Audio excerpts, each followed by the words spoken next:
So what's the most important thing when it comes to compositing? This huge moon in the background is the special detail here, because yeah, it's a little bit unnatural. And first of all, we go to the layer section.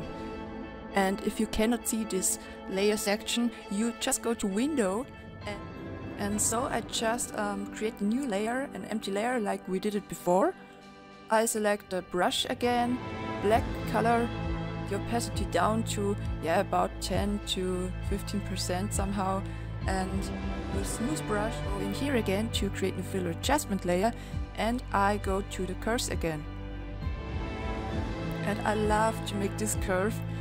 It's almost in every single picture of mine. You always wanted to know how I create my pictures. That's what I want to show you in this video lesson. I will show you exactly what I do, step by step.